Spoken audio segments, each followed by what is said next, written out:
Para partir esta presentación quiero mostrarles esa imagen y preguntarles qué les sucede con esto, qué emoción les causa. Hagámoslo participativo. Miedo, repulsión, ¿no? Asco, amor. Batman, dice otro, muy bien. ¿Qué pasa con la emoción o con lo que sienten cuando yo cambio esa imagen a esta otra? Para quienes no saben, este es Alberto Abarza, ¿no es cierto?, que es campeón paralímpico, medalla de oro en natación paralímpica en Tokio. Orgullo, admiración, alegría. Voy a mostrar otra imagen, a ver también qué les pasa. ¿Qué pasó? Mira, yo mostré esta imagen en un congreso reciente en Uruguay. Había muchos argentinos y la audiencia estaba dividida. Había algunos que decían, bueno, es una imagen de esperanza, otros decían una imagen de temor y de caos. Pero no quiero partir esta presentación con una audiencia dividida en términos emocionales y voy a mostrar una imagen que creo que nos convoca a todos, que nos emociona a todos. Una imagen de colaboración, solidaridad, superación, valentía. Lo que he querido mostrar con estos breves minutos es que la emoción define un dominio de posibilidades de acción. Con emociones positivas tenemos una apertura a la colaboración y al trabajo conjunto, a la creatividad, y con emociones negativas nos cerramos y es mucho más difícil el trabajo colaborativo. Ahora, no olvidemos que somos seres humanos, seres vivos, que estamos siempre bajo un estado emocional, incluso cuando dormimos. ¿Podemos tener sentimientos, emociones frente a objetos? Bueno, en la película El náufrago, Chuck, ¿no es cierto?, tiene una relación con una pelota, la pelota Wilson. La pelota no se emociona, pero el humano sí respecto de ella. Así como podemos tener emociones frente a objetos, también podemos tener emociones frente a sistemas digitales, como la película Her, donde Theodore está enamorado de Samantha y le pregunta con cuántos más está. Y Samantha le responde, bueno, solo con 8.316 más. Pero dice que su amor solamente se expande y que no necesariamente esto significa algo respecto de él. Lo que quiero decir es que los humanos nos emocionamos, pero los sistemas de inteligencia artificial, la interacción con sistemas, lo que llamamos entes sintéticos, no se emocionan. Es decir, nosotros nos emocionamos, pero lo que devuelve Samantha es un texto aprendido acerca de cómo emocionarse. Tengamos siempre cuidado con eso. Cuando un ente sintético nos dice emociones, lo aprendió, pero no lo está sintiendo. Y eso sucede porque Theodore es un ser humano y Samantha es un ente sintético. Cuando nosotros como programadores, ingenieros, profesionales, lo que sea, analizamos sistemas, solemos dividirlos en subsistemas. Por ejemplo, el ser humano lo dividimos en sistema linfático, sistema neurológico, sistema vegetativo, sistema nervioso, etc. Con eso construimos sistemas, pero solemos olvidar el suprasistema que está encima. Es decir, por ejemplo, si el sistema es un auto, los subsistemas son el sistema freno, el sistema de dirección, el sistema de alimentación de combustible, etc. Y el suprasistema es donde el auto se desenvuelve, es decir, la calle, los otros autos, las reglas de tránsito. Y ese es el contexto en el cual cada sistema está moviéndose y funcionar y eventualmente ser útil. Entonces, lo que yo quiero hacer en esta presentación, básicamente hacer distinciones lingüísticas sobre el ámbito y contexto en el que los suprasistemas nos condicionan para relacionarnos con entes sintéticos. Y para eso voy a definir convivencia, como la define Humberto Maturana, ¿no es cierto?, como la imbricación entre el lenguajear y el emocionar. Nos relacionamos y vivimos en el dominio del lenguaje en una relación emocional. No convivimos con entes sintéticos, interactuamos con ellos. ¿Ok? Es muy importante el uso de las palabras en todo, y en esto en particular. Aunque con ellos presentes, nuestra convivencia ya no es la misma. ¿Ok? Por ejemplo, ustedes probablemente se relacionan mucho con bots o usan Zoom y otros sistemas de comunicación, y existen ya a nivel bastante desarrollado bots que se unen a las reuniones y a las conversaciones, de modo que cuando uno tiene frente a la pantalla imágenes, ¿no es cierto?, de personas, no sabe muy bien si son personas, imágenes de personas, o hay bots detrás. Por ejemplo, hay bots cuidadores que están actuando en una interacción, en una relación, en una reunión, y por ejemplo controlan cuánto habla uno. Le dicen, mira, ya llevas hablando 5 minutos. y además ha dicho 3 veces la palabra absolutamente. Entonces, exigen puntualidad, interrumpen. Hay bots anotadores de contenido, incluso del último dato de moda de parrilla que escuchó, ¿no es cierto?, de la conversación que se estaba dando, que ayudan, si uno llega tarde, a sintetizar lo que se ha hablado, incluso hace reportes sobre el estado de ánimo. No sé exactamente cómo lo mide. En ocasiones, cuando uno entra a un Zoom, solo hay bots anotadores. Y uno está en una relación con ellos. Entonces, la pregunta es, ¿con quién estamos hablando? Esto genera una serie de dificultades, como la que tuvo Tom Hanks en este caso, cuando lo usaron para promover un plan de salud, un plan dental. Está bien que Tom Hanks sea el náufrago, pero bueno, ahí está trabajando en su pega, ¿no es cierto? Y ficcionando, y todos sabemos que ficciona. Distinto cuando lo están usando para suplantarlo, para hacer una promoción. Entonces, todo esto es deepfake de videos que ustedes conocen, ¿no es cierto? Hay sistemas y desarrollos para detectarlos. Básicamente, analizar los píxeles en la pantalla, el parpadeo, los latidos, la biometría, el audio, supuestamente sentimientos. Lo que les recomiendo para esto es ver una presentación en TED de Chema Alonso, reciente, de hace unos 6-7 meses, en que él explica en detalle todo esto y muy largo. Es muy buena presentación. Yo no voy a detenerme en eso. Sí voy a decir que cuando nosotros hablamos de la disrupción y de que cuando las máquinas sean tan inteligentes, definamos inteligencia, como los humanos, a través del cumplir el test de Turing, vamos a tener otro problema, que es cómo identificamos los entes sintéticos, en este caso los replicantes, como en la película Blade Runner. En esa película aparece un test, ficción, que se llama The Boy Kampf, que lo que pretende es identificar empatía. Entonces dice, los replicantes no son empáticos, no son seres humanos como nosotros. Esta intromisión, ¿no es cierto?, de la tecnología y de la interacción con nosotros, los seres humanos, alcanzó un culmen en Chile, ¿no es cierto?, cuando este sistema de Motif se incorporó al mercado, ¿no es cierto?, y le ponen a uno esa especie de casco en la cabeza para tratar de identificar qué emociones tiene uno, como si el hecho de ponerle un casco en la cabeza a uno no le cambiara ya las emociones.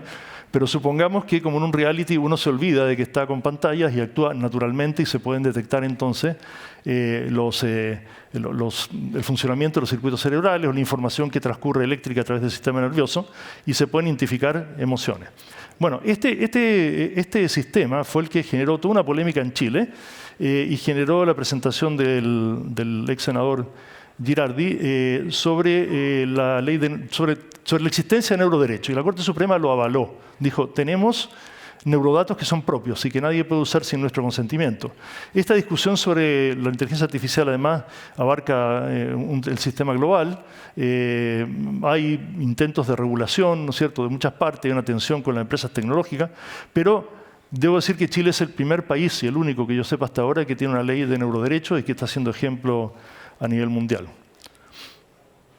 Ahora, ¿por qué sucede esto? Sucede porque la evolución sociocultural de los humanos y la creación de tecnología genera evolución tecnológica que a su vez interactúa con la evolución sociocultural en un loop, ¿no es cierto?, que es permanente. Para ver en detalle esta interacción, les recomiendo ver, perdón la autorreferencia, la presentación o la exposición Gestionar la complejidad, modelos mentales, que hice en Genexus 27 hace algunos años.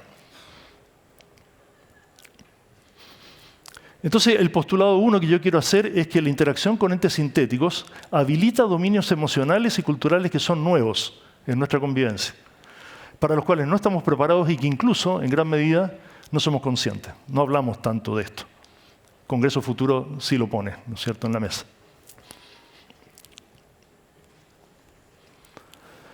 Voy a hacer una distinción de sistemas para seguir esta presentación. Existen los sistemas alopoyéticos, que son aquellos sistemas creados por la naturaleza, como puede ser esos cristales, o un río, una montaña, etc.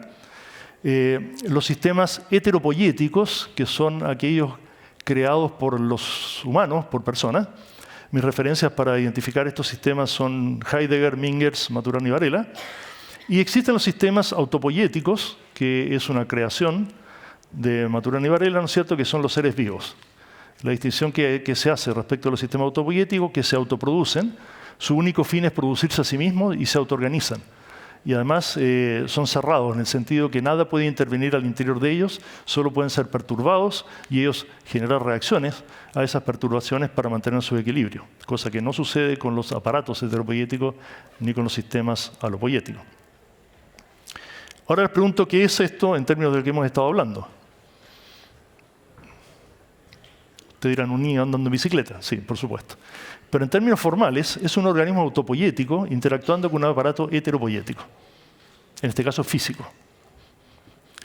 Y lo que está haciendo el niño es un aprendizaje en activo. Me explico. Uno no puede aprender a andar en bicicleta de chico si le pasan la bicicleta y no le explican nada.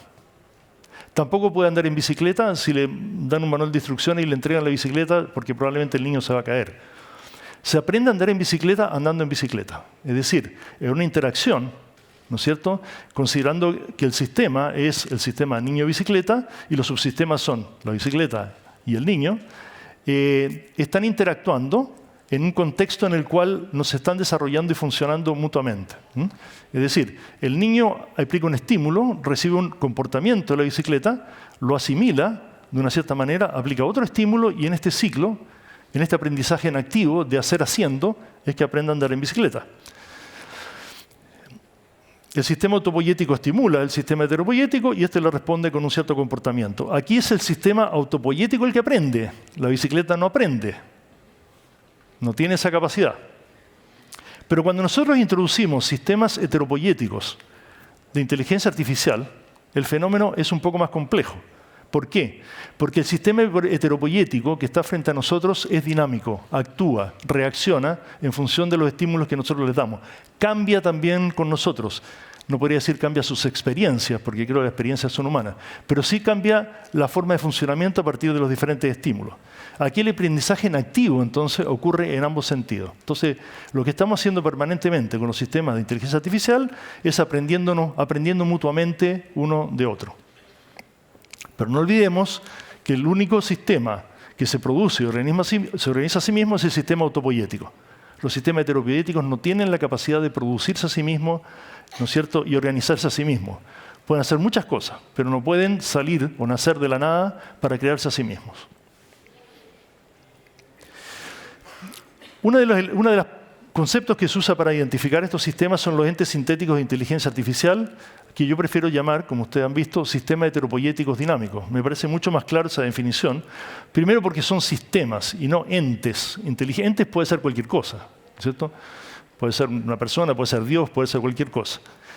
Inteligentes, de nuevo, hagamos el próximo Congreso Futuro entero para discutir qué es inteligencia y seguramente no va a haber conclusiones claras sobre eso. Segundo, me gusta decir que son heteropoyéticos, no sintéticos ni artificiales, que creo que dice poco. Heteropoyético dice hecho por los humanos. Y dinámicos en su inactividad, en la relación, al menos los sistemas generativos, en su relación con los seres humanos. Así que voy a hablar de sistemas heteropoyéticos dinámicos. No le voy a cambiar el vocabulario ni la distinción lingüística a todo el mundo, pero yo por lo menos en lo que sigue voy a hablar en esos términos.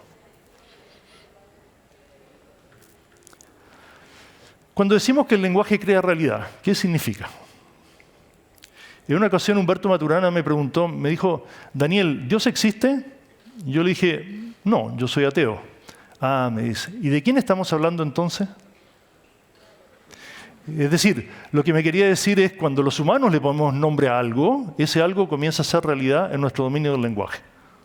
Distinto es el significado que le demos a esa palabra y la relación que establezcamos con ello, con esa palabra, ¿no es cierto?, con el concepto de Dios. Puede ser de incredulidad, puede ser de respeto, de adoración, de negación, pero que existe entre nosotros en el dominio del lenguaje. O dicho de otra manera, Maturana también tenía una frase muy buena que dice, una vez dicho lo dicho, no podemos alegar inocencia. Es decir, dicho lo dicho se genera una acción, un cambio de contexto. Cuando yo les muestro una imagen y hablo de Mandela, cambia la emoción, cambia el contexto de la conversación. O también se habla, ¿no es cierto?, de los peligros del lenguaje. Cuando uno habla y dice cosas que tal vez no debiera o no debiera decirlas de esa manera. Como decía mi suegra, cállate Ramona, que no hay peor loca que la boca. Por ejemplo, cuando nosotros decimos que esto es basura, entonces lo que tenemos que hacer es buscar un vertedero para botarla.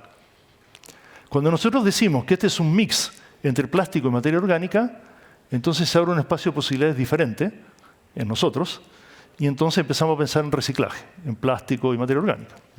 Es bien simple este ejemplo, pero miren la distinción lingüística elemental, cómo cambia el dominio de posibilidades de acción. Ahora, ¿es lenguaje la forma de interacción con que los humanos nos relacionamos con estos sistemas heteropoéticos dinámicos? Bueno, nuestro querido amigo Eric Sadan dice que no. Dice que ChatGPT, por ejemplo, no es lenguaje. ¿Por qué? Porque sostiene que el ChatGPT se basa en análisis estadísticos y algoritmos probabilísticos de registros que son existentes, en bases de datos que hablan del pasado, mientras que nosotros tenemos una dinámica de lenguaje en tiempo presente y en un constante devenir. No sabemos qué va a ocurrir en nuestro contexto de lenguaje. Nuestra realidad no es probabilística, sino que es indeterminística. Y esa es una diferencia fundamental, insisto. Los sistemas de inteligencia artificial, o los sistemas heteropoéticos dinámicos, utilizan datos del pasado para situarse en el presente. Los humanos tenemos un presente en un devenir.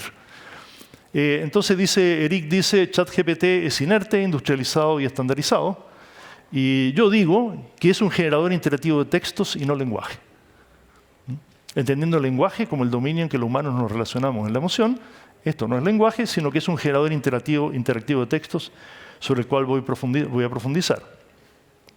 Insisto que el dominio del lenguaje humano transcurre en la emocionalidad e involucra nuestra fisiología completa. Entonces, mi postulado 2 es que los humanos convivimos en el dominio del lenguaje, pero interactuamos con sistemas heteropoéticos dinámicos en un espacio de aprendizaje en activo. Aquí estamos viendo los dos dominios superpuestos, ¿no es cierto? El dominio de convivencia en el lenguaje de esas personas y un espacio de aprendizaje en activo en el intercambio de textos con los sistemas heteropoéticos dinámicos.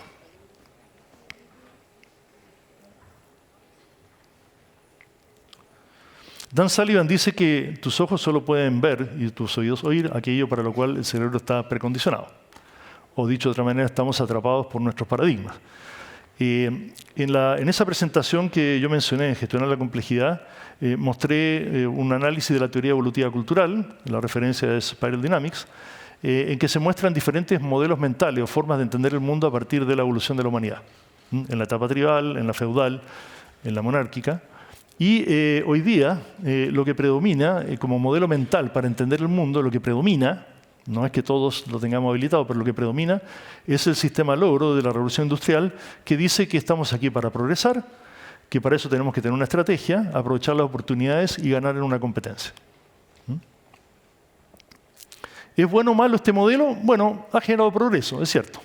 Progreso tecnológico, desarrollo en grandes áreas, sin embargo ha dejado algunos heridos en el camino, como es el impacto ambiental, la delincuencia, la corrupción y la pobreza. En América Latina, entre 10 y 40% de pobres, dependiendo del país.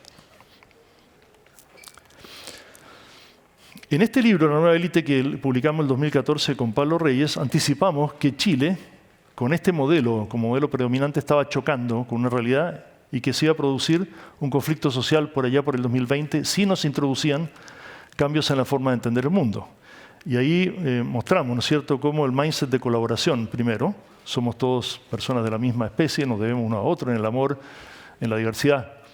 Y el mindset de integración, que rescata, por así decir, lo mejor de cada uno de los modelos mentales y lo integran, eran las formas de solucionar en la medida en que los dirigentes, la organización, las personas lo fueran adoptando, era la forma de enfrentar este fenómeno que venía, ¿no es cierto? Por supuesto que eso no sucedió y nos enfrentamos a lo que sabemos. Pero además, desde esa época, 2014, estamos hablando de 9 años, 10 podríamos decir, han sucedido fenómenos globales de mucho mayor intensidad, como la disrupción de los mercados, ya no el impacto ambiental, sino el cambio climático como una realidad profunda, las pandemias, las guerras que son ya de escala global, o los conflictos entre países, la inmigración y más recientemente la incursión muy fuerte del narcotráfico. Entonces, a los fenómenos anteriores se suman estos fenómenos nuevos que no estamos siendo capaces de gestionar. Entonces yo quiero decir que mi postulado 3 es que nuestro actual modo de entender el mundo no logra dar cuenta de los desafíos que enfrentamos en esta nueva realidad. Estamos desfasados. Y como dice Einstein, no podemos resolver los problemas usando el mismo pensamiento con que los creamos. Empieza a emerger, como ha ocurrido en la historia evolutiva de la humanidad, nuevas formas de pensamiento que intentan abordar esta nueva realidad. Es decir, hay un sistema adaptativo humano que intenta reposicionarse para poder dar cuenta de la realidad nueva que estamos enfrentando. Y el sistema que emerge es el sistema que llamamos holismo, en que considera que el mundo, ¿no es cierto?, es parte de un supraorganismo cósmico, tiene una visión global, intuitiva y ecologista, tiene un pensamiento sistémico basado en la funcionalidad, entiende que la incertidumbre es un estado natural de existencia. Muchas de las personas aquí tienen más holismo de este sistema, lo sé, porque los conozco y están muy interesados en este congreso, que, por así decir, el promedio de la población mundial incluso. Para profundizar en el holismo, nosotros escribimos el libro Invisibles con Pablo Reyes, que es la crónica de un conflicto social anunciado, y que habla de que la pandemia impulsó esta hebra del holismo en el sentido de tomar conciencia del fenómeno global que enfrentamos como humanidad. Antes nosotros creíamos que lo que estaba en Internet era cierto, era objetivo. Después aprendimos que entre las redes sociales y muchas otras cosas tal vez hay más mentiras que realidades. Pero hay una cosa que sí tenemos que tener presente, que los textos con que se alimentan o se han alimentado los sistemas de heteropoiéticos dinámicos generativos están condicionados por el mindset predominante, como es natural. ¿Predominante en quiénes? Ya lo hemos visto. En los programadores, en quienes entregan los datos, en quienes construyen los algoritmos, que es el sistema del logro mecanicista. Por ejemplo, si ustedes entran a Google y ponen océano azul, ¿qué esperan recibir? Océanos azules. Pues no. Lo que aparece es la portada de un libro. ¿Qué libro? Un libro de estrategia en el sistema logro de la Revolución Industrial, que es el libro Océanos Azules, de King y Moberg, que habla sobre estrategia empresarial. ¿Por qué? Porque Google está retroalimentado por esta conceptualización. Y uno tiene que poner océanos azules, biodiversidad, para que empiecen a aparecer océanos azules. Le tiene que decir a Google, no, yo no voy por ahí, voy por acá. Y ahí empiezan a aparecer algunas cosas que yo quería ver. Entonces, en esta relación, lo que está pasando es que el sistema autopoiético, nosotros, y el sistema heteropoiético están interactuando siempre en la misma tecla, perpetuando un modelo arcaico. Si actúas en la misma tecla, no esperes recibir lo que no das.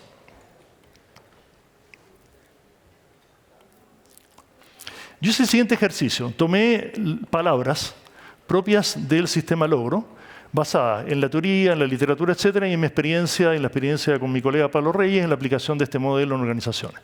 ¿Qué son esas que están ahí? No las voy a leer todas, pero son más o menos obvias. Informático, digital, fragmentado, productivo, de regulación, logro, vertical, etcétera.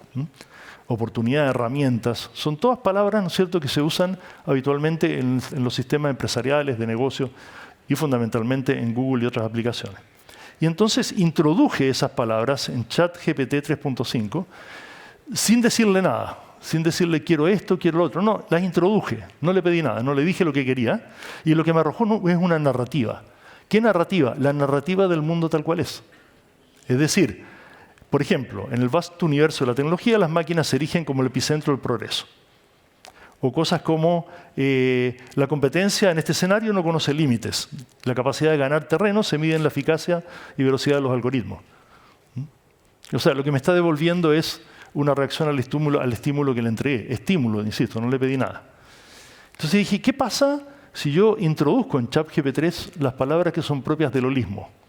Palabras como cooperación, red neuronal, mujer, consentimiento, ética, bioética, horizontal, orden global, solidaridad.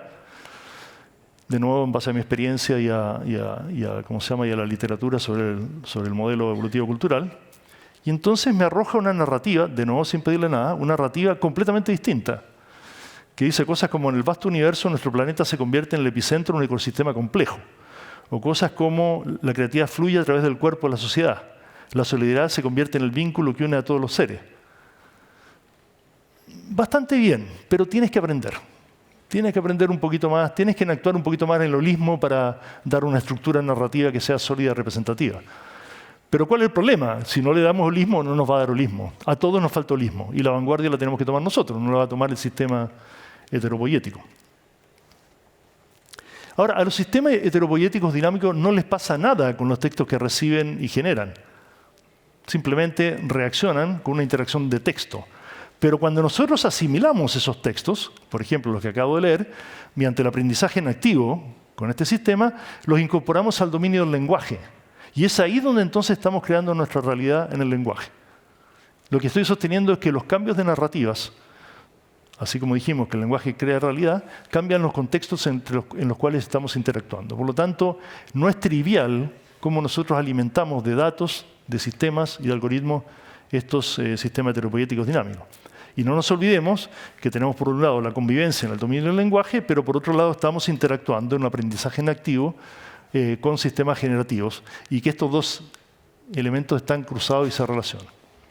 Eso está pasando entre nosotros. El postulado 4 que hago yo es que tenemos la capacidad de decidir cómo queremos influir en el resultado del aprendizaje en activo y en el efecto que éste tiene en la construcción de nuestra realidad mediante el lenguaje. Podemos actuar conscientemente, proactivamente, en una cierta dirección para ir modificando conceptos y formas de pensamiento que den cuenta mejor de la realidad que habitamos. Nosotros hemos hablado, se habla mucho, ¿no es cierto?, en esta industria de la tecnología, de los sesgos de los algoritmos. Hablamos de sesgos de género, sesgos éticos, sesgos raciales, pero no tanto en el sesgo del riesgo de perpetuar el logro mecanicista. Como que pasa más piola. Si sesgamos los textos hacia el holismo, el aprendizaje en activo lo que va a hacer es potenciar en nosotros, en esa interacción, ese modo de entender el mundo. Es decir, podemos influir realmente, conscientemente, en la configuración de nuestro futuro si empleamos narrativas y metáforas diferentes. Y estoy proponiendo, en el fondo, una forma sistemática, un método sistemático de cambio. Tenemos una oportunidad espectacular en ese sentido. Para ir cerrando, he hecho 4 postulados. El primero tiene que ver con que la interacción humana habilita dominios emocionales, la interacción humana con los sistemas heteropoyéticos habilita dominios emocionales que son nuevos y los cuales no estamos acostumbrados y que tenemos que gestionar. En segundo lugar, he dicho que los humanos convivimos en el dominio del lenguaje e interactuamos con sistemas heteropoyéticos en una forma de aprendizaje en activo. También he dicho que nuestra actual forma de entender el mundo no da cuenta de la realidad que enfrentamos. Y, en el cuarto lugar, que sí podemos decidir cómo queremos influir en ese proceso en activo, instalando sistemas como el holismo en la conversación y en las narrativas.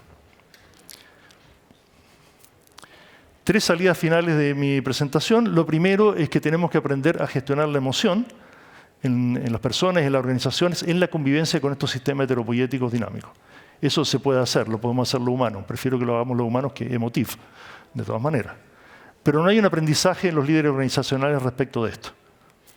La segunda salida que quería decir es que debemos sesgar para el futuro. Es decir, si queremos evitar la perpetuación de modelos mentales caducos, obsoletos, que no dan cuenta de la realidad que enfrentamos, tenemos que cambiar la forma en que hablamos, entre comillas, o la forma en que alimentamos con datos y algoritmos estos sistemas para que el aprendizaje en activo se nos devuelva y empecemos en un ciclo virtuoso de aprendizaje.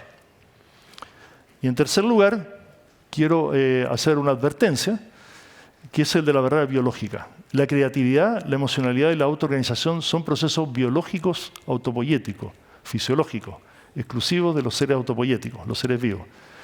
Y entonces debemos conservar estos sistemas heteropoyéticos dinámicos lejos y estrictamente en el espacio de lo heteropoyético. Si empezamos a incorporar biología en los sistemas heteropoyéticos, el riesgo es que empiecen a desarrollar su propia autopoiesis. Y para terminar, quiero decir que esta charla está dedicada a la memoria del biólogo, científico y profesor Humberto Maturana. Muchas gracias.